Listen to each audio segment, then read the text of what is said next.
Subject पे मैं आपको लेके आऊंगा, तो 5 से 6 मिनट में आप सब्जेक्ट को एक बार कनेक्ट करोगे, फिर हम लोग क्वेश्चंस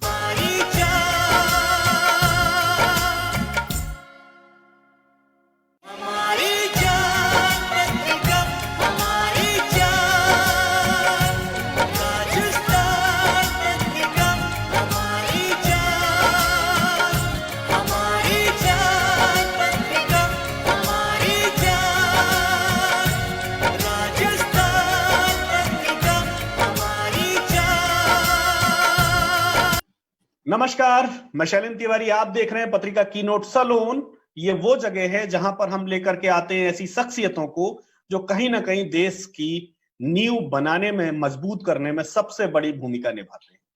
वो लोग जिनसे आप सवाल करना चाहते हैं, वो लोग जिनसे आप अपने मन की बात पूछना चाहते हैं, हम उन लोगों को यहाँ पर लेकर आते हैं, उनसे बात करते हैं, संवाद करते हैं, जो इस देश की पॉलिसी बनाने में या उसको मजबूत करने में, पॉलिसी को इन्फ्लुएंस करने में कहीं ना कहीं महत्वपूर्ण भूमिका अदा करते हैं। आज भी हमारे साथ ऐसी ही एक शख्सियत है, संदीप रंजन घोष जी, सीईओ हैं बिरला कॉर्पोरेट लिमिटेड के। संदीप जी, आपका बहुत बहुत स्वागत है पत्रिका कीनोट सैलून में। धन्यवाद, मुझे भी इस पे आके बहुत बेहद खुशी हुई। आप बुलाने के लिए धन्यवाद। प्रवीण जी नमस्कार। नमस्कार संदीप जी, आपका बहुत बहुत अभिनंदन करने के लिए। थैंक यू जी। मैं सब्जेक्ट पर आगे चलूं उससे पहले मैं बता दूं कि मेरे साथ को मॉडरेटर के तौर पर प्रवीण मल्होत्रा जी मौजूद हैं, जो हमारी नेशनल कॉर्पोरेट हेड हैं। मैं संदीप जी से जानना चाहता हूं कि जो अभी कोविड का माहौल है और इस माहौल के बीच में पूरी इंडस्ट्री इंफ्रास्ट्रक्चर को किस तरह देख रहे हैं, क्या सिनेरियो लग रहा है और आने वाले दिन क्या होंगे? देखिए, इस महीने तो सब कुछ बंद था और करीब करीब 20 तारीख के बाद ही थोड़ा बहुत खुलने लगा, लेकिन सभी को पता भी था इसमें लॉकडाउन अगर लिफ्ट भी होता है, उठाया जाता है, फिर भी उसके बाद नॉर्मलसी आने में टाइम लगेगा। क्योंकि पहला बात तो ये होता है कि ट्रांसपोर्टेशन रूट में गाड़ी चलना जरूरी है। गाड़ी के साथ साथ गाड़ी के चलाने के लिए गाड़ी का ड्राइवर चाहिए, वो लोग भी इस बीच में नहीं रहते, तो उसका लिए लॉजिस्टिक्स पहले बात यह है। और जो जो एरिया रेड जोन में है या हॉटस्पॉट्स है, वहां से गाड़ी जाने में भी दिक्कत है, लोग डरते भी है, वो सब पहला बात वो रहता है। उसके बाद आपका जो भी चालू होगा, जहाँ पे भी चालू होगा, वहां के लिए आपका लेबर वगैरह वो सब चीज है। तो अभी अभी आप अगर मानते चलिए, अभी थोड़ा बहुत हम लोग देख रहे हैं 20 तारीख के बाद से थोड़ा थोड़ा काम चालू हुआ है। और वो भी ज्यादा तरह से जो सरकारी प्रोजेक्ट्स है, बड़ा प्रोजेक्ट जो चल रहा था, मान लीजिए रोड ब्रिजेस एक्सेट्रा, वहां पे काम थोड़ा थोड़ा चालू हो रहा है। और इसमें सरकार भी चाहते हैं कि वो सब काम चालू हुए जल्दी, क्योंकि हमारा जो डेली वेज अर्नर्स है, जो काम करते हैं इस प्रोजेक्ट में, उनको बहुत ही कष्ट हो रहा था, उनको ज्यादा तकलीफ झेलना पड़ रहा था कि उनको जल्दी से जल्दी काम मिले। तो अभी मुझे उम्मीद जो है आगे जाके अगर आपका मई 3 के बाद और थोड़ा रिलैक्सेशन होता है, तो हम लोग मई महीने में थोड़ा बहुत एक्टिविटी देखेंगे। बिल्कुल, थोड़ा बहुत एक्टिविटी देखेंगे। एक सबसे बड़ा जो सवाल संदीप जी कहीं ना कहीं ये बना हुआ है कि इस कोविड से, भाई इंफ्रास्ट्रक्चर इंडस्ट्री एक पिछली मार झेलती आ रही है, वो इकोनॉमी के रीजन से, अपने अपने सबके रीजन से। कोविड ने उसको कितना इफेक्ट किया है और कितना उसको आगे आने वाले वक्त में और चैलेंजेस अभी झेलने पड़ेंगे? देखिए, इंफ्रास्ट्रक्चर सेक्टर को आज तक तो जो है, अगर आप हिसाब के तौर से देखें तो सभी सेक्टर अभी जीरो पे चल रहा है, तो उसमें तो इंफ्रास्ट्रक्चर भी अफेक्टेड हुआ है, जो भी सेक्टर आप देखें वो। लेकिन रिकवरी का क्या संभावना है, क्या आउटलुक है, उसके ऊपर डिपेंड करता है। हम लोग का उम्मीद है कि इंफ्रास्ट्रक्चर में जो पहला आप देखोगे जो रिकवरी होने लगेगा, वो जरूर बड़े प्रोजेक्ट्स में आएगा, भले ही प्राइवेट प्रोजेक्ट्स हो या गवर्नमेंट प्रोजेक्ट्स हो। गवर्नमेंट प्रोजेक्ट्स इसलिए आएगा क्योंकि गवर्नमेंट चाहती है कि ऐसे इकोनॉमिक नॉर्मलसी आए, जो लेबरर्स है, जो वर्कमैन है, उनको जल्दी से जल्दी काम मिले, तो उसके लिए गवर्नमेंट उसमें पुश करने का कोशिश करेंगे।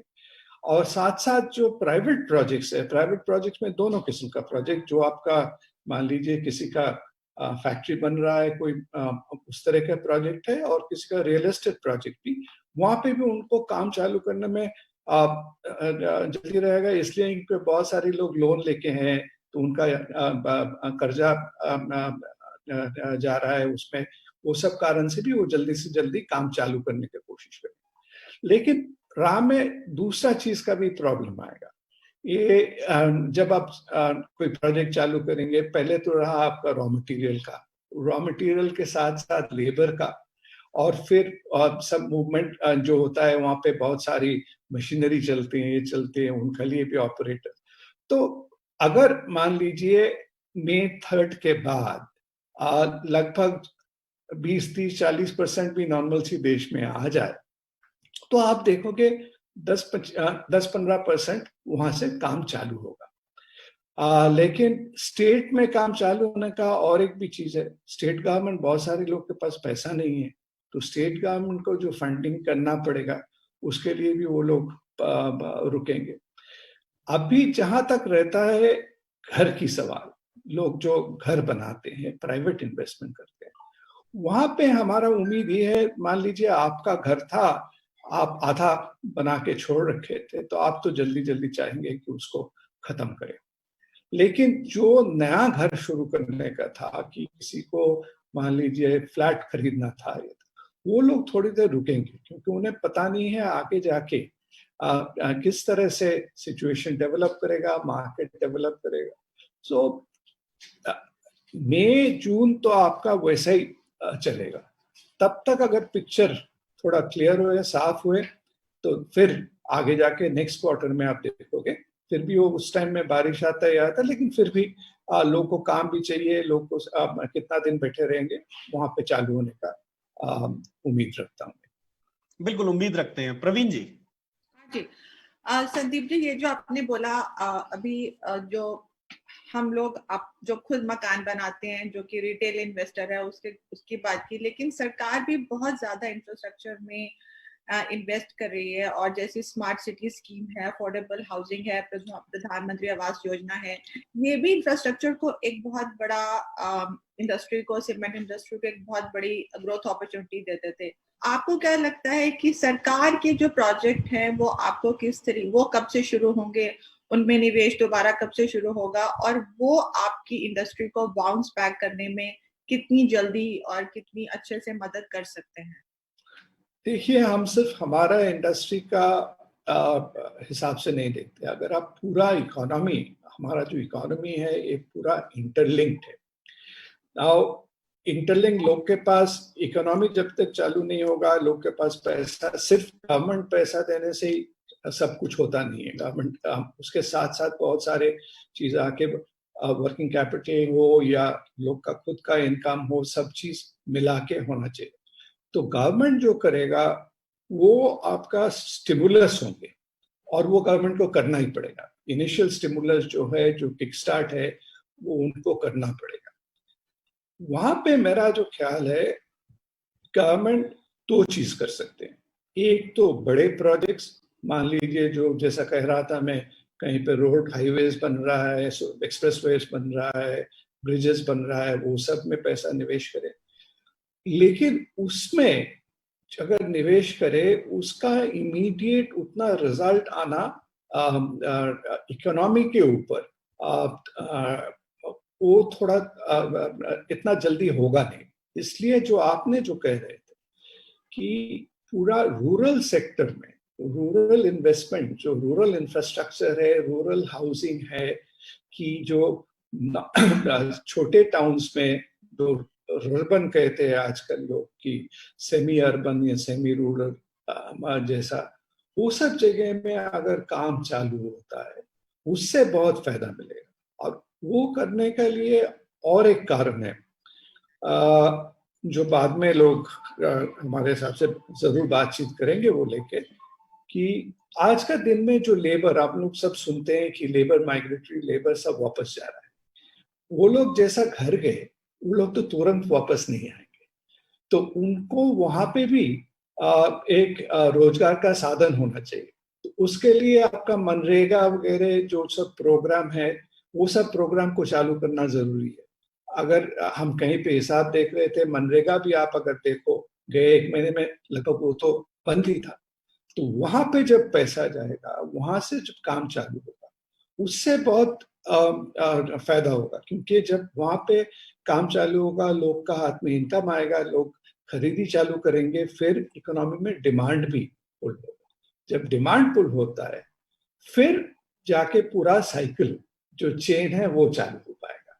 तो उसका बहुत सख्त जरूरत है।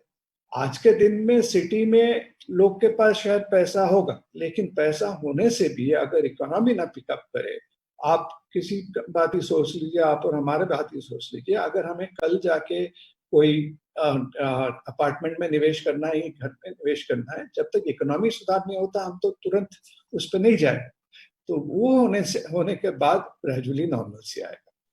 तो बिल्कुल सही बात है कि वो नॉर्मल तभी हम महसूस करेंगे जब चीजों के साथ एक लिक्विडिटी फ्लो आएगा। एक जो अभी आपने बात कही कि गवर्नमेंट को एक किक स्टार्ट देना चाहिए, Nitin Gadkari road and transport minister, उन्होंने कहा कि हम पिछले जो फाइनेंशियल ईयर में हमने जितना नेशनल हाईवे बनाया है, हम इसको बहुत ही एक बड़े लेवल पर लेके जा रहे हैं और 3 गुना इसको करने जा रहे हैं कि इस साल हम 3 गुना हाईवे के इंफ्रास्ट्रक्चर में जुटेंगे। दूसरा उन्होंने कहा है कि जो इंडस्ट्रियलिस्ट हैं, जो बिजनेसमैन हैं, उनको आना चाहिए और हाईवे किनारे अपने मैन्युफैक्चरिंग हब स्टार्ट करें। ये दोनों कोविड से लड़ने के लिए मददगार साबित होंगे। तो क्या वाकई में इसको लेकर के किस तरह के और प्रयासों की जरूरत है? देखिए, वर्ल्ड वाइड जो एक्सपीरियंस लोग का है, लोग बोलते हैं अमेरिका में भी ग्रेट डिप्रेशन के बाद दूसरी जगह में लोग इंफ्रास्ट्रक्चर में, चाइना वगैरह सभी जगह में इंफ्रास्ट्रक्चर में बहुत पैसा डाले, फिर उनसे शुरू में इकोनॉमी स्टार्टअप हुआ, क्योंकि लोग को भी जॉब्स मिले, सब कुछ। लेकिन इंडिया का सिचुएशन थोड़ा सा अलग है, जो हम आपको समझाने का कोशिश कर रहा था। हमारा यहाँ पे रूरल इंफ्रास्ट्रक्चर में इन्वेस्टमेंट होना भी बहुत जरूरी है और वो क्विकर रिटर्न्स देंगे। जो मेन हाईवेज वगैरह होगा वो जरूर फायदेमंद होगा, but in the longer run, and we were requiring that. But आज के दिन में हम लोग जो बात कर रहे हैं अगले 2 महीना, 3 महीना, 6 महीने, वो 2-3-6 महीने में आपका सभी उसके का प्रोजेक्ट की नया फैक्ट्री का बात कर रहे हैं, वो तो 3 महीने में आएगा नहीं ना, वो तो क्या आगे आएगा। So that is definitely the right direction to go forward. Long term that is going to, जो पहले भी जो इनका सागरमाला प्रोजेक्ट, जो गोल्डन क्वाड्रिलैटरल को फिर बढ़ाने का जो बात चल रहा था, वो सब तो चालू हुआ था, उस दिशा में तो जाना ही पड़ेगा हमें, उसमें कोई दो राय नहीं है। और जैसा वो बढ़ेगा उसके साथ साथ आपका हाईवे के पास फैक्ट्री कहे, सिटीज डेवलप करना, सब कुछ होने वाला है।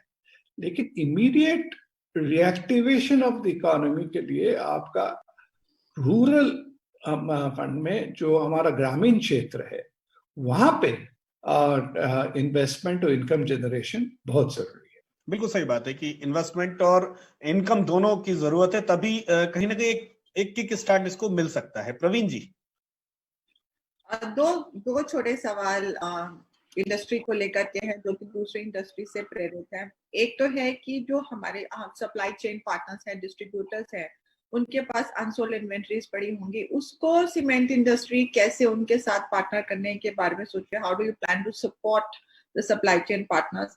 And the second one is, do you see any reduction in the price of the product post covid lockdown is over? देखिए, पहला बात जो आप कह रहे थे, सीमेंट ऐसी चीज है जिसका बहुत ज्यादा इन्वेंट्री कैरी करना मुश्किल है। हाँ, इन्वेंट्री जरूर करते हैं, लेकिन ट्रेडर का ज्यादातर ट्रेडर्स जो है, डीलर्स जो है, उनका पास जगह का कमी है, तो वो लोग ठीक है थोड़ा बहुत रख लेता है रिटेल कस्टमर के लिए, लेकिन बहुत ज्यादा जो स्टॉक उनके पास पड़ा हुआ है उतना नहीं होता है। स्टॉक ज्यादा पड़े रहते हैं कंपनी का पास, कंपनी का जो गोडाउन्स है, डिपो है, वहीं पे, और वो रहता है, वो ज्यादा रहता है। लेकिन आज का दिन बहुत सारे जगह पे दुकानें खुली नहीं है। आज के दिन में जो सब आपका रेड जोन है, या दूसरे शहर में भी सीमेंट का, फर्टिलाइजर का दुकान खुली है, वो सब थोड़ी बहुत परमिशन है, बट सीमेंट वगैरह का खुलने का परमिशन नहीं है। तो आज के दिन में तो उनका सेल नहीं हो रहा है। उनका सेल, जो उनके पास जो माल है वो जल्दी निकल जाएगा, लेकिन उसके बाद उसको रिप्लेनिश करना में दो चीज रहेंगे। एक तो बाजार में डिमांड या पुल कैसा आ रहा है, दूसरी बात ये उनके पास जो हम लोग पहले बात कर रहा था फंड फ्लो, वो लोग पहले से मान लीजिए जो माल बिजनेस कर चुके हैं मार्च महीने लॉकडाउन से पहले, उसका पैसा उनके पास आया या नहीं आया, फिर ही तो वो आगे जाके खरीदारी करने लगेंगे। प्राइस के बारे में आज के दिन बोलना बहुत मुश्किल है। किस तरह से प्राइस बढ़ेगा आज के दिन में। अगर आप छोटे जगह में चले जाओ, वहां पे जो प्राइस होता है, आज शायद आपका पेपर में ही आया, कोई कटिंग भेजा मुझे, राजस्थान में बोल रहे एक जगह में सीमेंट ब्लैक में बिक रहा है। वो तो वेरी अनयूजुअल एबनॉर्मल सिचुएशन है, क्योंकि आज के दिन में वहां पे स्टॉक नहीं था, किसी को कुछ करना पड़े, लोग को लगता है हमारा देश का जो पुराना माइंडसेट है वहां पे शॉर्टेज आ जाएगा, ये आ जाएगा, लेकिन वो सब कुछ होने वाला नहीं है। और फिर जाके it will supply demand will equilibrium will be found and then things will proceed. बिल्कुल सही बात है कि, लेकिन इन सब के बीच में एक जो कहीं ना कहीं जो सबसे बड़ी चीज एड्रेस होती है इंडस्ट्री के साथ साथ, जैसे सरकार ने कहा है कि उनके इंफ्रास्ट्रक्चर प्रोजेक्ट पे तकरीबन 20 लाख मजदूर काम कर रहे थे, तो सरकार ने कहा है कि चाहे वो किसी भी थ्रू काम कर रहे थे, उनको कैसे भी लेकर के आए और उनको एस्टेब्लिश करें और वापस हम काम की स्पीड को मेंटेन करें। अगर मैं दूसरे इंफ्रास्ट्रक्चर प्रोजेक्ट की बात करूं, जो प्राइवेट इंफ्रास्ट्रक्चर प्रोजेक्ट्स हैं, उनके यहां से मजदूर चले गए हैं, अब उनको लाने के लिए एक बड़ा भरोसा चाहिए कि वो किस भरोसे आए, चाहे वो ओनर हो रियल एस्टेट का या फिर कोई दूसरे इंफ्रास्ट्रक्चर प्रोजेक्ट चल रहे हैं। तो इसको लेकर किस तरह की चीजों की जरूरत है कि वो वापस अपने उन मजदूरों को, उन कर्मचारियों के प्रति अपना ट्रस्ट बिल्ड करें, कि जिससे कि वो वापस इस दौर में उनको लेके आए और अपने काम शुरू कर पाए। देखिए, ये जो एक तरह से कहा जाए तो ये सब कुछ मार्केट ड्रिवन होता है। आज मान लीजिए आप घर चले भी गए, कल जाके देखा, उनको खबर आ जाता है कि शहर में या जहाँ पे प्रोजेक्ट हो रहा था वहाँ पे पूरे दम से काम चालू हो गए फिर से, और वहाँ पे अगर काम चालू होता, वहाँ पे अगर मजदूर नहीं है तो वहाँ पे लेबर का रिटर्न्स रेट वगैरह भी बढ़ जाता है, तो लोग धीरे धीरे वापस आए। एक दिन में वापस नहीं आ पाए। लेकिन कब नहीं आएगा? दो कारण से नहीं आएगा। एक तो ये जो हमारा पैंडेमिक जोक है वो किस तरह से आगे जाके बढ़ता है, अगर उस बारे में किसी को आज तक क्लैरिटी नहीं।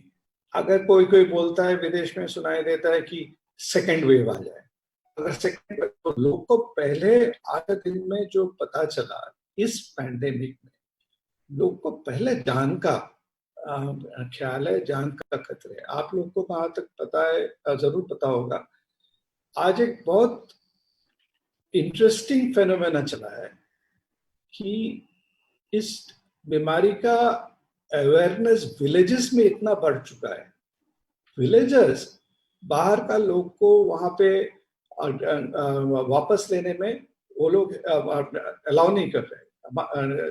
गांव में वो लोग बैरिकेड खड़े कर रखे है कि लोग जो वापस आ रहे हैं उनको पता नहीं कौन डिजीज ला रहा है। कहीं कहीं ऐसा उनके पास उदाहरण भी वैसा है कि कोई वापस आ गया उस गांव में या उस क्षेत्र में, तो उसके लिए पहला बात यह है कि पहला बात। दूसरा, हमारा दूसरे किस्म का ये होता है कोई बीमारी, लोग सोचते हैं ठीक है हम थोड़ा प्रिकॉशन लेके हम बच जाएंगे, ये हो जाएंगे। आज के दिन में वो गारंटी नहीं।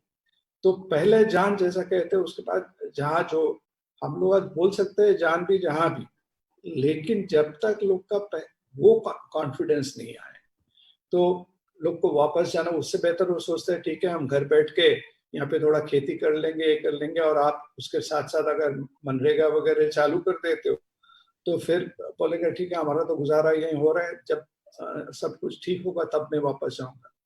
और वापस जाने का उसके साथ साथ अगर मान लीजिए जो बोल रहा हूँ, अगर ये फ्लक्चुएटिंग रहता है, आज के दिन में क्या है, इस एरिया ग्रीन जोन था, कल जाके रेड जोन हो रहा है कि वहां पे काम बंद हो जा रहा है। इस तरह का अनसर्टेनिटी जब रहेगा इकोनॉमिक फ्रंट में, फिर भी लोग को उस बारे में चांस लेना दिक्कत है, क्योंकि कल आ गया मैं, आके फिर से अगर वहां पे कुछ बंदी हो गया, नौकरी चला गया, मैं वापस कैसे जाऊं? तो all these things will come together. That's why इस कारण जो सभी गवर्नमेंट ने जो एक पॉलिसी अपनाने का कोशिश कर रहा था, और आज के दिन में मेरे ख्याल से गवर्नमेंट में भी उसका अवेयरनेस बढ़ चुका है कि जो लोग वहां पे रुके हुए, आज अगर काम चालू होता, मिलता है उनको, फिर वो लोग वापस नहीं जाए। तो गवर्नमेंट भी इस तरह से बहुत सारे स्टेट्स में कोशिश कर रहा है जितना जल्दी से जल्दी वो काम को, जैसा यूपी एक स्टेट है, आप कह सकता हूँ, यूपी का ऊपर डबल प्रॉब्लम है। एक तो वहां पे काम चल रहा था, वहां का लेबर है, लेकिन उनके पास वापस जा रहा है 5 लाख लेबर, तो वो जाने से उनका भी साधन करना पड़ेगा उनको, और वो जाने से जल्दी वापस नहीं आने वाला है। So UP and other states are trying to get back to normalcy में वापस जाने के लिए बहुत कोशिश कर रहे हैं। ये सभी स्टेट धीरे धीरे ये करना पड़ेगा जैसे ही उनका ये बीमारी काबू पे आएगा। लेकिन आप किसी को घर जाके वहां से आदमी बुला के ले आओ, आज के दिन में वो संभव नहीं है, और इतना ज्यादा संख्या में नहीं। तो लेकिन इसका जो पूरे इंडस्ट्री पे इफेक्ट, क्योंकि क्या सबसे बड़ा दिक्कत तो इंडस्ट्री को ये आएगी कि भाई, जो आपने खुद कहा कि जो कर्मचारी या जो मजदूर है वो तभी बाहर आएगा जब वो खुद को सिक्योर फील करेगा, अदरवाइज वो बाहर निकल के नहीं आएगा। तब तक इंडस्ट्री भले ही आज अगर कल चालू करने की परमिशन भी दे दी जाए, चलाने की मंजूरी भी मिल जाए, तो चलेगी किसके सहारे? देखिए, ऑल दीज विल हैपन इस स्टेजेस में, फेज वाइज होगा। मान लीजिए आज हमारा कहीं पे फैक्ट्री चालू होता है, पहले हमें लोकल लेबर मिलेगा, तो इसमें सभी जगह में इक्वल नहीं रहेगा। एक बड़े इंटरनेशनल कंसल्टेंसी फर्म, उन्होंने एक स्टडी किया, तो वो जैसा इंफ्रास्ट्रक्चर इंडस्ट्री में वो बोल रहा है पहले सबसे एडवांटेज रहेगा जो स्टेट्स लाइक उत्तर प्रदेश, बिहार वगैरह, क्योंकि बहुत सारे लेबर वहीं से बाहर काम करने जाता था, अभी वो लोग वापस वहीं गए। जैसा पहले चीज नॉर्मलसी में आएगा, पहले वो लोग घर के पास नजदीक आके काम करेगा। उनको महाराष्ट्र वापस जाने में या गुजरात वापस जाने में अभी थोड़ा देर लगेगा, या वो इमीडिएटली जाने वाला है नहीं। तो उस तरह से आप देखोगे यूनिफॉर्म एक्टिविटी सभी जगह पे नहीं होगा। लेकिन दूसरी बात ये, यूपी बिहार में मैन्युफैक्चरिंग उतना नहीं है जो महाराष्ट्र में है, दूसरी जगह में। वहां का अगर मैन्युफैक्चरिंग चालू हो गया, या आपका राजस्थान में जो सीमेंट का हब है, अगर सीमेंट मैन्युफैक्चरिंग चालू हो, वहां का सीमेंट आके यूपी पहुंचे या मध्य प्रदेश पहुंचे या गुजरात पहुंचे, वहां पे उनका काम चालू होगा, तो ये एक बैलेंसिंग होने वाला है। एग्जैक्टली प्रेडिक्ट करना, आज के दिन में प्रेडिक्ट करना या कंट्रोल करना, दोनों चीज ही थोड़ा डिफिकल्ट है। बिल्कुल सही बात है कि अभी पूरा जो प्रेडिक्शन तो असंभव है, क्योंकि जिस तरह के हालात हैं, क्योंकि जब तक कोरोना है तब तक कोई प्रेडिक्शन नहीं हो सकता, जब तक, क्योंकि क्लियरिटी अभी कुछ भी नहीं है। जी प्रवीण जी। जी देखिए, सॉरी, एक बात लोग को, हमारे देश में हम लोग तो क्रिटिसाइज बहुत करते हैं गवर्नमेंट को, लेकिन एक बात आपको ध्यान रखना पड़ेगा, हमारा 130 करोड़ का आबादी है, इतना फैला हुआ स्टेट है जहाँ पे ज्योग्राफिक जो डिफरेंस है वो भी ह्यूज है। कोई मानते नहीं, आपका राजस्थान, हाँ, राजस्थान का पॉपुलेशन इटली का पॉपुलेशन से ज्यादा है। लोग इटली के लिए लेके बातचीत करते हैं, हाँ, लेकिन राजस्थान का पॉपुलेशन इटली से ज्यादा है। आप अगर जाके यूपी देखो, वहां का भी पॉपुलेशन जो 23 या 24 करोड़ जो पॉपुलेशन है, वो अमेरिका का 2/3 पॉपुलेशन है, और उतने छोटे जगह में, तो वहां का भी कॉम्प्लिकेशन अलग सा है, हर एक डिस्ट्रिक्ट में जो अलग सा है। तो हमारा देश पे वेरिएबल्स बहुत ज्यादा है। कभी कभी हम सोचते हैं जो दिल्ली में बैठ के पूरा देश को चलाना, उनका लिए कितना कठिन बात है। हम तो 4-5 फैक्ट्री चलाने में हमारा दिमाग खराब हो जाता है। जी जी जी जी जी, सही बात कह रहे हैं कि कहीं ना कहीं एक तनाव तो है ही कि चीजों को कैसे मैनेज किया जाए, क्योंकि अकेले इंडस्ट्री के लिए, सरकार भी कहीं ना कहीं इसीलिए नई पॉलिसीज पर, नई चीजों पर बात कर रही है। हमसे लगातार जैसे कृषि मंत्री जब जुड़े थे, चाहे पर्यटन मंत्री जुड़े, उन्होंने भी यही कहा कि हम चीजों के आइडियाज पे काम कर रहे हैं, लोगों से बात कर रहे हैं कि कैसे हम मैक्सिमम रिलीफ दें। जी Praveen ji. This is a general question Sandeep ji. Organisation बहुत प्लानिंग करती हैं और हर साल बहुत प्लानिंग होती है और लंबी फोरकास्ट होती है, लेकिन इस पैंडेमिक ने हमें एक बड़ी वेकअप कॉल दिया है कि हम कभी इस तरीके के बारे में हमने कभी प्लानिंग नहीं की होगी, किसी ने भी नहीं की होगी। और आगे आने वाले सालों में, और आपने एफएमसीजी में काम किया है, मीडिया में काम किया है, तो आपको क्या लगता है कि ऑर्गेनाइजेशंस को, बिजनेसेस को अपने आप को रेजिलिएंट बनाने के लिए क्या करना चाहिए? देखिए, दो बातें मैं इसका प्रारंभिक कहूंगा। एक बात तो जो आपने बहुत सही कहा, ये हमारा मैनेजमेंट में इस अभी में एक फैशनेबल टर्म आया था 2-3-5 साल पहले, वूका। तो वूका का मतलब volatile, uncertain, complex and ambiguous. लेकिन वो ज्यादा टेक्स्ट बुक के बात रह गया था।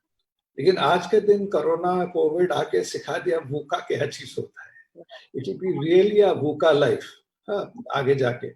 अगर हमको वैसा पन नहीं करना चाहिए, अगर भूखा लोग ना सीखे, भूखा रहना पड़ेगा। तो पर्सनल लाइफ में भी हो या जहाँ पे भी हो, लोग को बहुत फ्लेक्सिबल होना जरूरत है। और एक फैलेसी मेरा हिसाब से हम सभी कर रहे हैं, उससे हमारा दोष नहीं है, इसी तरह से हम लोग कंडीशन हुए हैं, बड़े हुए हैं। We are all the time हम लोग सोच रहे हैं कैसा मार्च 22 का पहले का लाइफ में कितना जल्दी वापस जा सके। शायद वो गलती है, क्योंकि मार्च 22 का पहले जो लाइफ है वो नॉर्मल सी शायद नहीं आएगा, हर एक इन डिफरेंट वेज। सो हमें सोचना पड़ेगा कि आगे जाके नॉर्मल सी क्या होगा, और हर एक चीज में हमको कुछ अलग तरह से सोचना पड़ेगा। ये जो एक्सपीरियंस है, इससे जो हम लोग का अनुभव हुआ आया, इससे आप देखोगे हम लोग घर पे रहने का भी बहुत सारे तरीका ऑटोमेटिकली चेंज कर लेंगे जाके आगे जाके। और अपार्ट फ्रॉम लाइफस्टाइल बहुत सारे चेंजेस हम उस पर जाना नहीं चाहते, आप देखोगे ऑटोमेटिकली उसमें चेंजेस आए। तो उसी हिसाब से जो बिजनेसेस है, बिजनेस को भी बहुत सारे कंटिंजेंसी प्लान जिसे कहते हैं, कंटिन्यूटी प्लान, ये सब बिजनेसेस को भी रखना पड़ेगा। बिजनेस को डी रिस्क करना पड़ेगा किसी तरह से, जो डी रिस्क में आप देखोगे ग्रेजुअली डिजिटल वगैरह ज्यादा आएगा, किस तरह से स्विच कर सके एक प्रोडक्ट से। आज अगर मान लीजिए हम सिर्फ सीमेंट बनाते हैं, कुछ हो जाता तो कल से हमारा सीमेंट नहीं निकलेगा, लेकिन अगर कुछ और रहता था शायद उसमें जा सकते हैं। And lot of those changes will happen in the construction infrastructure sector.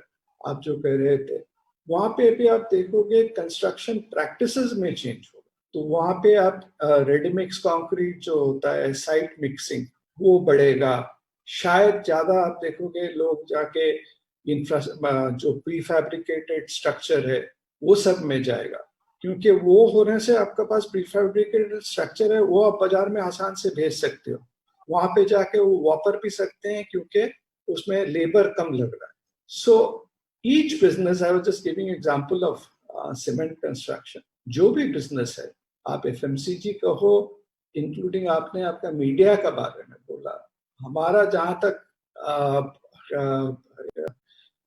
महसूस है, आप देखोगे ये कोविड के बाद न्यूज़पेपर इन फिजिकल फॉर्म, उसमें डेफिनेटली उसमें कमी आएगा।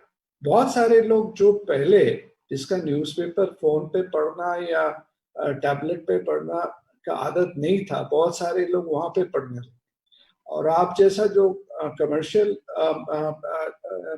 मार्केटिंग के हस्तियां हो, आपको पहले जो इंटरनेट वेब एडिशन को मार्केट करने में जितना तकलीफ होता था, आप देखोगे लोग ज्यादातर उसमें जाने का एडवर्टाइजर्स कोशिश करेगा, तो वहां पे चेंज आएगा। और इस कारण से एक तरह से बेहतर हो सकता है, क्योंकि न्यूज प्रिंट का जो कॉस्ट है, जो न्यूज़पेपर में सबसे बढ़ जाता था, खर्चा, वहां पे घटने से शायद जो पेपर क्वालिटी जितना बनेगा, that will be of higher quality, content बढ़ सकते हैं और लोग जाके कंटेंट में इस पे इन्वेस्ट करेंगे. So each business will have to reinvent itself. That is my feeling. बिल्कुल सही बात है कि पूरा एक प्री कोविड और पास्ट कोविड एक बहुत ही बड़ा चेंज कहीं ना कहीं दिखाई देगा, और ये महसूस हो भी रहा है. चाहे किसी से भी आप बात करें तो एक वो बदलाव कहीं ना कहीं दिख रहा है. ऐसा लग रहा है कि हम वापस रीस्टार्ट के फेज में जा रहे हैं.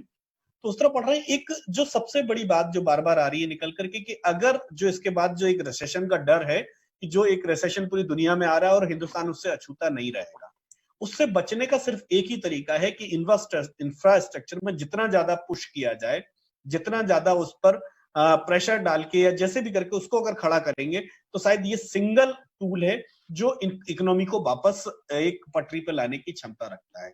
तो वो जो बात ये बार बार आ रही, तो इस बात के लिए क्या चीजें जरूरी हैं जिसके साथ ये इंफ्रास्ट्रक्चर टूल पूरी इकोनॉमी को एक हेल्प देने की स्थिति में आएगा? देखिए, इंफ्रास्ट्रक्चर टूल के लिए मेरा हिसाब से दो चीज बहुत जरूरी होगा. हम इन्वेस्टमेंट रिसोर्सेस का बाद में आता हूँ. एक तो टेक्नोलॉजी में भी चेंजेस आएंगे, क्योंकि मान लीजिए आप जैसा आप कह रहे थे, घर बनाना है आपको, जो so called low cost housing बोलते थे. लो कॉस्ट हाउसिंग का मतलब आज तक हम लोग सोचते थे कि कहीं सस्ते में जमीन मिल जाए, वहां पे आप बनाओ तो वो लो कॉस्ट होता था. लेकिन लो कॉस्ट आपका बिल्डिंग का तरीके से भी लो कॉस्ट हो सकता है. बिल्डिंग जिस तरह से बन रहा है, जो मटेरियल है, जो उसमें बिल्डिंग बनाने का स्पीड बढ़ सकता है और उसका कॉस्ट भी गिर सकता है. तो ये देखेंगे आप, ये सब चीज में बहुत जल्दी इन्वेस्ट करना पड़ेगा. और उसके 2-4 ट्रिगर्स रहेंगे. एक तो कॉस्ट, जहां पे सरकार 1 लाख घर बनाते थे, कल जाके उनको अगर 2 लाख घर बनाना है तो उसके लिए उनको टेक्नोलॉजी में स्पीड अप करना पड़ेगा. साथ साथ जो बार बार हम लोग कह रहे हैं कि जो लेबर फोर्स है, अगर आपको इकोनॉमी नॉर्मल हो, आप चाहोगे वो आके बड़े सिटीज में बड़े प्रोजेक्ट्स में काम करे, तो वहां पे अगर लेबर रुक रहा है और जाके at a low cost MNREGA इसमें कर रहा है, उससे उतना लेबर भी नहीं मिलेगा. तो उसलिए टेक्नोलॉजी से, तो टेक्नोलॉजी को किस तरह से दिया. साथ साथ ये बहुत कॉम्प्लेक्स है. जैसा ये जो सोशल डिस्टेंसिंग वगैरह का बात कर रहे हैं, जो कंस्ट्रक्शन इंडस्ट्री आज का दिन जैसा चलता है, वहां पे सोशल डिस्टेंसिंग रखना बहुत मुश्किल है. लेकिन डिस्टेंसिंग आगे जाके लोग को करना ही पड़ेगा, और वो करने के लिए भी आपका काम के तरीका सब में चेंजेस आएंगे.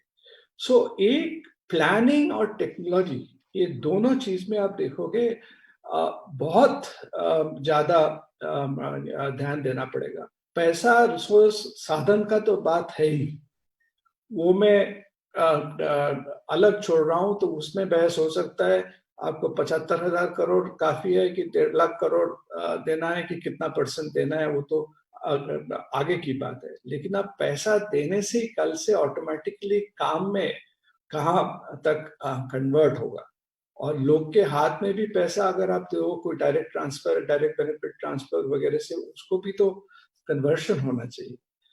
तो मैं बहुत ही इम्पोर्टेंस देता हूँ कि जो रूरल, सेमी अर्बन वगैरह का जो इन्वेस्टमेंट के लिए. प्रवीण जी पहले कर रहा था, बात कर रहे थे स्मार्ट सिटीज का. राइट. आगे जाके स्मार्ट सिटी का भी मेरे हिसाब से बहुत डेफिनेशन चेंज होगा, क्योंकि आज का दिन में बहुत सारी स्मार्ट चीजें देखा जा रहा है कि वो उतना स्मार्ट नहीं है आपके इन्फेक्शन वगैरह के लिए. आज सभी सिटीज में मेट्रो बंद करना पड़ा, क्योंकि मेट्रो में आप ट्रैवल करोगे, अर्बन इसमें ट्रैवल करोगे, तो वहां पे भी बहुत सारे नया थिंकिंग आए. शायद उतना बड़ा बड़ा जो मल्टी स्टोरी बन रहा था, उसके जगह में दूसरा किस्म का छोटे छोटे घर बने. तो all those changes will happen. So you will find जो टेक्नोलॉजी हो, जो प्लानर्स है, जो डिजाइन है, उसमें उन लोग का बहुत अहम रोल रहेगा आगे जाके करने. लेकिन स्पेंडिंग होना ही चाहिए, an immediate kickstart of that, as I told you, if you were to look at in the short term, a rural infrastructure, और जरूर आज से काम चालू होना पड़ेगा लॉन्ग टर्म, उसका फायदा जाके 1-2 साल में, जो आप रिकवरी का बात कर रहे हो, अगर जाके इंडिया देखे कि 2020 है, उसके जगह में 2022 तक अगर हम जाए, तब तक अगर आपको मेजर इंफ्रास्ट्रक्चर में चेंजेस आया, then the economy can go on to a take-off stage. एक कोई इकोनॉमिस्ट ने कहा था कि ग्रोथ का, for growth you build roads, and for more growth you build more roads, because roads have got a huge multiplier effect. It opens up the country, the markets, connectivity, and that kicks. So Gadkari ji का जो ministry है, उसका तो बहुत ही importance है।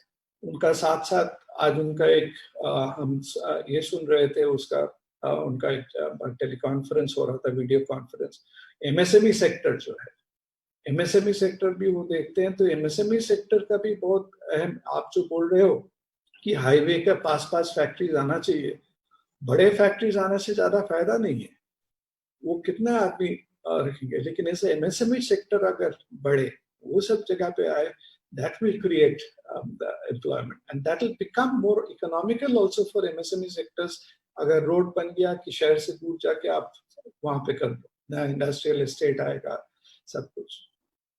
बिल्कुल सही बात है कि भाई अगर हम चीजों की तरफ बढ़ेंगे तो शायद हम लोग एक अच्छी लाइन की तरफ जा सकते हैं।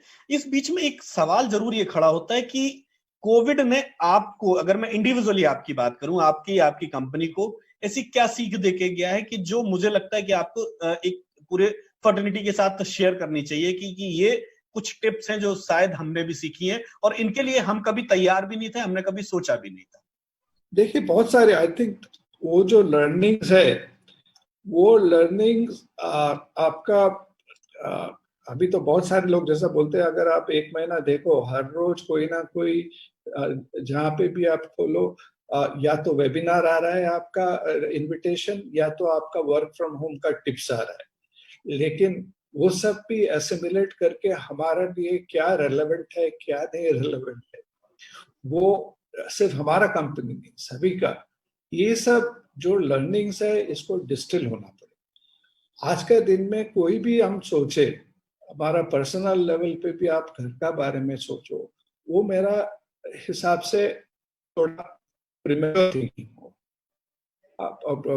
तो इतना जल्दी बोलना, आज का दिन में तो लोग का यही चिंता है कि कैसे हम लोग नॉर्मल ऑपरेशन रिज्यूम कर सकते हैं bye maintaining all the precautions and conditions. अगर मान लीजिए कल हमको, हमें या किसी और को फैक्ट्री या ऑफिस खोलने का परमिशन पूरा तौर से मिल गया, या आपका भी, आप लोग भी शायद वर्क फ्रॉम होम कर रहे हैं, कि कल जाके आपका ऑफिस खुल गया, बहुत सारे चैलेंजेस रहेगा वहां पे, कैसे जाके लोग काम करें ऑफिस में पहुंचने के बाद, और उसमें हम जाना नहीं चाहते। ये बहुत माइंड बॉगलिंग है। लोग बोल रहे हैं कि मान लीजिए ऑफिस का बारे में आप सोचे, ऑफिस में एक फंक्शन में अगर 5 जन 10 जन है, वो बोल रहे कि उन बहुत सारी कंपनी क्या करेंगे, उनको सभी को इकट्ठे नहीं रखेंगे, क्योंकि मान लीजिए वो पूरा डिपार्टमेंट हो या फंक्शन हो, सभी को अगर इन्फेक्शन कल आ गया तो वो पूरा फंक्शन वहां पे उनको रखना था। इसी तरह से घर पे लोग जब देखेंगे आगे जाके, यहाँ पे हस्बैंड वाइफ सभी लोग शायद बाहर जाके काम कर रहा था, some people will change in, ठीक है एक family member work from home करेंगे और दूसरा जाके बाहर काम करेंगे, इससे हमारा रिस्क बैलेंसिंग होगा। ये सब चीज तो आगे धीरे धीरे आएगा, आपका जो चेंजेस। आगे दिन लोग का वही चिंता है, हम लोग का भी सबसे बड़ी अहम वही चिंता है, जहां जहां हमारा ऑपरेशन रिज्यूम हो रहा है, किस तरह से सुरक्षित ढंग से टोटल सेफ्टी लेके वहां का ऑपरेशन चालू किया जाए, जिससे आगे जाके कोई प्रॉब्लम ना खड़ा हो, हमारा किसी एम्प्लॉय हो, एसोसिएट जो भी हो, किसी को फिर से इन्फेक्शन ना आ जाए, फिर पूरा चेन बंद हो जाता है। आप तो देख रहे हो, आपका दिल्ली में नीति आयोग का ऑफिस ही बंद हो गया, क्योंकि वहां पे किसी को मिला. तो those things are going to happen, so one has to be very careful to until this becomes the new normal. ठीक है, जैसे पहले हमें याद है हमारा बचपन में, आप लोग तो हमसे बहुत जूनियर हो, 1971 में वो कंजंक्टिवाइटिस आया था, और उस टाइम में वो बांग्लादेश रिफ्यूजीज आए थे, उनसे, इसलिए बंगाल में उसको जॉय बांग्ला कहा जाता. तो उस टाइम में बहुत डर था लोगों का. कोई जॉय बांग्ला होने से उससे 10 फीट दूर से चलते थे, ऑफिस में उसको आने नहीं देता. आज का दिन में लोग जाते भी है, लोग साथ साथ काम भी करते हैं, लोग का जो प्रिकॉशन लेना है लोग को पता चल गया है कि उनसे टच में नहीं आना चाहिए, हाथ धो के करके बैठो तो ठीक है. इस तरह से यहाँ पे भी धीरे धीरे शायद आएगा. उसके बाद आपका वैक्सीन आएंगे, मेडिसिन आएगा, फिर चेंजेस आएगा. मतलब कुल मिलाकर के इंडस्ट्री के लिए ये भी एक बड़ा चैलेंज है कि रिज्यूम कैसे करेंगे, क्योंकि वहां सोशल डिस्टेंसिंग, वहां सिक्योरिटी पॉइंट ऑफ व्यू से जो भी प्रिवेंशन और क्योस चाहिए वो कहीं ना कहीं एक बड़ा सब्जेक्ट होंगी. जी प्रवीण जी. एक लास्ट क्वेश्चन मेरी तरफ से. संदीप जी कोच भी हैं, ट्रेनर भी हैं और इस विषय में काफी कुछ लिखते हैं. तो इस कोविड-19 के टाइम पे आप क्या एडवाइस देना चाहेंगे एम्प्लॉइज को और एम्प्लॉयर्स को?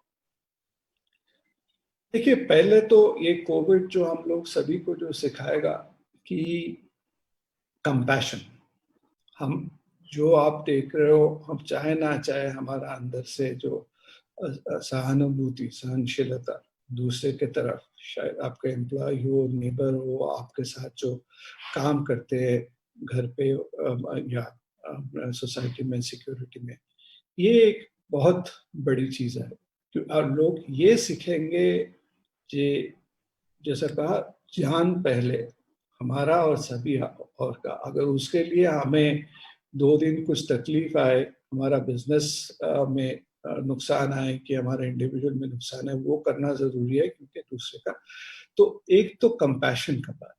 दूसरा बात यह है कि हमें जो पुराना जो माइंडसेट है, जिस तरह से आपको बोला, अगर देखोगे हम लोग जो थोड़ा सीनियर आदमी है, हमारा 20 साल के पहले लाइफस्टाइल बहुत अलग था. उस टाइम में हम लोग उस लाइफस्टाइल में भी खुश थे. अभी 20 साल में बहुत चेंजेस हुआ. अभी इस लाइफस्टाइल में हम लोग का आदत बन गया, तो हम सोचते हैं कि इससे अलावा कुछ नहीं है, हमको वापस कैसे जाए. भले ही हम we go through a certain phase of economic downturn और समथिंग, ऐसा दुनिया में बहुत सारी जगह में हुआ. लोग सेकेंड वर्ल्ड वॉर के काम बात करते. there will be a downturn which we will have to accept, and as a natural, so acceptance, compassion के साथ साथ acceptance भी आना पड़ेगा कि ठीक है, भले ही हमारा 5 महीने में हम 5 बार जाते थे बाहर खाने को या 2 बार जाते थे पब में, वो नहीं जा पाएंगे. so those changes, but more importantly when work front में आप बोलते हो, work front में हमने एक आध आर्टिकल भी लिखे.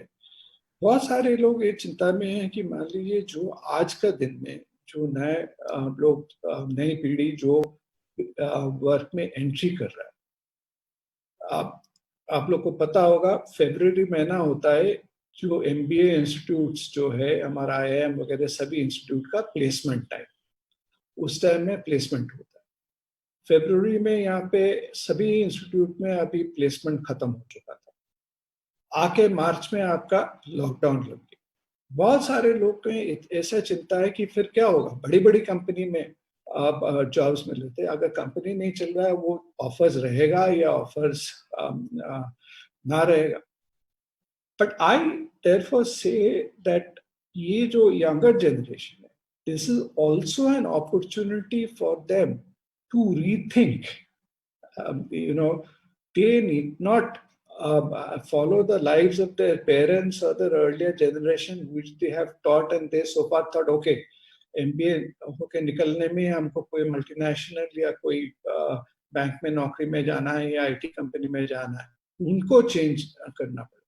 लेकिन ज्यादा उससे जो प्रॉब्लम आएगा, जो सीनियर लोग हैं जो एक तरह से कर रहे थे, उनको जो चेंजेस आएगा वो उससे किस तरह से एडजस्ट करें. बिकॉज सभी चीज में आप खेलकूद में बोलो, पढ़ाई में बोलो या काम पे बोलो, आगे जाके नई चीज सीखना में उतना ही तकलीफ होता है, लेकिन वहां पे भी जरूरत पड़ेगा लोग को, क्योंकि जो चेंजेस आएंगे तो लोग को मन में वो फ्लेक्सिबिलिटी लाना, लोग का जो टू रियलाइज हमारा सबसे इम्पोर्टेंट क्या चीज है जिंदगी, what we value, what is important, उसके ऊपर फोकस करो rather than get worried about हमारा कुछ एक्सटर्नल दूसरा गाड़ी आया है या नहीं, या दूसरा चीज. Those things we may have to put off and focus on the core values, our core necessities. That is something which we will have to focus a lot. बिल्कुल सही बात है कि कहीं ना कहीं वर्किंग लाइफस्टाइल भी चेंज होगी और इंडिविजुअल लाइफस्टाइल भी चेंज होगी, तो उसके हिसाब से सोच करके अब आगे लोगों को चलना पड़ेगा, कहीं ना कहीं सोचना पड़ेगा. अगर मैं रियल एस्टेट सेक्टर की बात करूं, पिछले कई साल से रियल एस्टेट सेक्टर लगातार ये माना जा रहा है कि एक क्रैश लैंडिंग की तरफ बढ़ रहा है. ज्यादा उनके पास यूनिट्स हैं बट सेल उस एवरेज में नहीं आ रही है. तो अब क्या लगता है आपको, क्योंकि कोविड का दौर है, तय है कि अब ये और रिसेशन लाएगा, उनके लिए और मुश्किलें खड़ी करेगा, तो उनके लिए वर्किंग मॉड्यूल क्या होना चाहिए? क्या उन्हें प्राइस करेक्शन पर आना चाहिए या कोई दूसरी स्ट्रेटजी के तहत उनको अपना वापस बिजनेस खड़ा करना चाहिए? हमें जहां तक हमारा जहां तक अनुभव है, या रियल एस्टेट सेक्टर में दो प्रॉब्लम था. एक था बहुत इन्वेंट्री बढ़ गया था. इन्वेंट्री इसलिए बढ़ गया था कि इन्वेंट्री का मतलब होता है उन्होंने बहुत सारी प्रॉपर्टी तैयार कर लिया था जिसके लिए उसको ग्राहक नहीं मिल रहा था. ये वो हुआ था इस कारण से क्योंकि वो फाइनेंशियली अपने आप को बहुत स्ट्रेच कर दिया था. जो आज के दिन में हम लोग जैसा एनपीए वगैरह देख रहे हैं मैन्युफैक्चरिंग वगैरह सेक्टर में भी, वहां पे भी वो हुआ था. तो उसलिए पहला तकलीफ उसको वहां पे आया क्योंकि उन्होंने बढ़ा लिया उसको. वो पहले क्या करते थे, एक नया प्रोजेक्ट शुरू किया, वहां पे बुकिंग्स लिए, उस पैसा से पुराना वाला किया. जब वो चेन बंद हो गए तो उनका नहीं. पहले तो उनका जो फाइनेंशियल स्थिति वो भी चेंज करना पड़ेगा. उसके लिए वहां पे कुछ शेकआउट्स होंगे. जो लोग ज्यादा ओवरस्ट्रेच कर लिया था वो, और साथ साथ आपका करेक्शंस भी आएगा. कुछ बहुत सारी जगह पे जो वैल्यूएशन जो था वो अनरियलिस्टिक भी हो गया, वो है. लेकिन सभी जगह में जो कह रहे डिमांड का भी बहुत इम्पोर्टेंस है. तो अगर अभी जो हमारा इंटरेस्ट रेट वगैरह में जो करेक्शन आते हैं वगैरह, उसके साथ साथ जाके आपका जो housing loan, if it becomes more affordable, but housing loan more affordable is also linked to other factor. अगर आपके पास जॉब ही ना हो या अर्निंग ना हो, आप ईएमआई का कमिटमेंट कैसा करोगे? अगर वो स्टेबिलिटी आए और उसके साथ साथ आपका फाइनेंस, हाउसिंग फाइनेंस वगैरह आए, अर्बन लेवल में भी प्रधानमंत्री आवास योजना जैसा स्कीम्स है जो वहां पे भी सपोर्ट मिलता है, वो सब आए तो फिर डिमांड चलेगी. ये दोनों मिलके आपका काम बढ़ेगा. और इनको भी जो जिसका पास पैसा है, रियल एस्टेट बिल्डर लोग, उनको भी अभी नया तरीका वापरना. जो इनकम्प्लीट प्रोजेक्ट्स है उसको कैसे वो लोग तुरंत खत्म करें bye adopting better technology and which is both low cost and high speed. और नया इन्वेस्टमेंट लो कॉस्ट हाउसिंग की तरफ जाए, but that also will have to be done in a much more cost effective and cost efficient manner. So every industry will go through a churn and find it won't happen immediately. जैसा कह रहे हैं कि immediately अगर May 3rd के बाद May 4th से March 22 का पहले का सिचुएशन नहीं आएगा, बट देर होगा, लेकिन अंधेर नहीं. हम पर्सनली भी ये मानते हैं. बिल्कुल सही बात है, देर नहीं, लेकिन ये जरूर है कि बिजनेस करने का मॉडल बदलना पड़ेगा. दूसरा, हमें ये देखना पड़ेगा कि यूजर क्या चाह रहा है. अभी हम यूजर को लोड कर रहे थे चीजें, हम कह रहे थे कि आप ये लीजिए, लग्जरी लीजिए, हम आपको ये बेच रहे हैं. अब हमें लगता है कि हमें रिवर्स गियर में देखना पड़ेगा कि यूजर की बेसिक रिक्वायरमेंट क्या है और कितने अफोर्डेबल में ये हम उसको मुहैया करा सकते हैं. एक सबसे बड़ी जो आशंका बनी हुई है कि लिक्विडिटी का क्या होगा, क्योंकि कहीं ना कहीं एक डर बना हुआ है लोगों के भीतर कि भाई जॉब कट होंगे, चीजें होंगी, तो वो जो कहीं ना कहीं इमरजेंसी फंड है वो लोग रोकेंगे, या वो उसको स्टोर करेंगे, वापस अपने अपने अकाउंट्स को रिस्टोर करने की जो कोशिश होगी, तो कहीं ना कहीं लिक्विडिटी ब्लॉक होगी। ऐसी स्थिति में सबसे ज्यादा अगर किसी को नुकसान होगा तो रियल एस्टेट सेक्टर को होगा, क्योंकि वो पूरा बिजनेस लिक्विडिटी पर चलता है। तो ऐसे में वो कैसे खड़े होंगे, कैसे वो इस बात के लिए पुशअप करें कि जो यूजर है उनका वो बाहर आए और वो बाय भी करें और लिक्विडिटी की एक चेन क्रिएट। ये आप बहुत अहम बात किया, बहुत सही बात किया। बहुत सीधा लाइन में हम लोग बोलते हैं रोटी कपड़ा मकान। मकान आखिर में आता है, पहले रोटी फिर कपड़ा फिर मकान तक पहुंचते हैं। मकान आपको तभी लोग चाहेंगे शुरू में, जो बोल रहा था, अगर मान लीजिए आपको उसमें कोई सहायता मिल रहा है, कोई असिस्टेंस मिल रहा है, तो उसलिए जो हम लोग गवर्नमेंट स्कीम्स वगैरह का बात कर रहा था उस तरह से वो है। और या कोई मॉरेटोरियम ऑफ इंटरेस्ट देके किसी को घर मिल रहा है जिससे आपको तुरंत ईएमआई भरने का जरूरत नहीं पड़े, वो सब चीज में से धीरे धीरे वो डिमांड आएगा। लेकिन जब तक आप सही कहे बिल्कुल कि जब तक रोटी और कपड़ा आपका एश्योर्ड नहीं होता, आप मकान तक नहीं जाओगे। और मकान में भी जाने से आप महल नहीं बनाओगे शुरू में, आप साधारण बनाएंगे तो जहाँ पे आप ठहर सकते हो, तो वो एक हायरार्की जरूर होगा। बट लिक्विडिटी का तो सख्त प्रॉब्लम सभी सेक्टर के लिए आए, और इसलिए ये सब चीज गवर्नमेंट भी उनको भी बहुत अच्छी तरह से पता है, और वो शायद वो भी फेज वे से कर रहा है कि ये सब जो लिक्विडिटी, मान लीजिए लॉकडाउन के अंदर वो पूरा मुट्ठी खोल दिया, उससे इकोनॉमी के इमीडिएटली कुछ फायदा होने वाला नहीं है। लेकिन इकोनॉमी एक्टिविटी जैसा स्टार्ट हो रहा है, उस टाइम में थोड़ा थोड़ा करके मुट्ठी खुले तो उसका रिटर्न या साइकिल आएगा। So liquidity will be a huge issue, and that is something essentially the government will have to handle at at a macro level, and without that economy cannot start. That is the key. You can say that is like the bloodstream, और that वो पहले वो plasma therapy जो कहते हैं, ये plasma सबसे पहले जाना जरूरी है इकोनॉमी के अंदर। बिल्कुल सही बात है कि प्लाज्मा थेरेपी की तो जरूरत है, तो वो इसलिए क्योंकि 100 मिलियन लोग आपके इंफ्रास्ट्रक्चर इंडस्ट्री से कारोबार कहें या रोजगार जिसको कहें, असंगठित मजदूर क्षेत्र जो पूरा है वो 190 मिलियन का है। अब सबसे बड़ी दिक्कत ये है कि कहीं ना कहीं फ्यूचर पे एक संकट तो खड़ा हुआ है, इनके रोजगार पर भी संकट खड़ा हुआ, और इंडस्ट्री को भी वापस बैक अपने जो 22 मार्च से पहले वाली स्थिति में तो खैर अभी नहीं आएगी। तो सबसे बड़ा जो चैलेंज आप बतौर अपनी कंपनी के तौर पर या दूसरी कंपनी के तौर पर या आप इंडस्ट्री के एक ऑब्जर्वर के तौर पर क्या देख रहे हैं कि मेरे सामने वो 5 बड़े चैलेंजेस जो मुझे जब भी लॉकडाउन खुलेगा उसके बाद 5 चैलेंजेस होंगे, और इन 5 चैलेंजेस को मैं ऐसे वर्कआउट करूंगा। 5 चैलेंजेस में पहला चैलेंज तो है डिमांड, जो आपको कहे, और डिमांड का 2 कारण से डिमांड में इफेक्ट हुआ। एक तो आप जो बोल रहे हैं पैसा का कारण, लिक्विडिटी बोले कि लोग का अर्निंग इनकम बोले, पर उसके साथ साथ आज भी जो देख रहे हैं, मान लीजिए जहाँ पे कोई प्रोजेक्ट चालू था, हमारा पुराना कस्टमर थे, वो अगर प्रोजेक्ट में काम चालू भी करना चाह रहे हैं तो उनके पास ये जो लेबर है, लेबर के साथ साथ और भी रॉ मटेरियल है। सिर्फ सीमेंट से उनका कंस्ट्रक्शन नहीं बनता है, रेती चाहिए उसको, कंकड़ चाहिए, बहुत सारे एग्रीगेट्स चाहिए, वो सब चीज भी हाईली लेबर डिपेंडेंट है। वो सब एक्टिविटी जब तक शुरू नहीं होगा वहां पे वो नहीं आ पाएगा। ये demand is really the biggest challenge. Demand and demand is what I will say.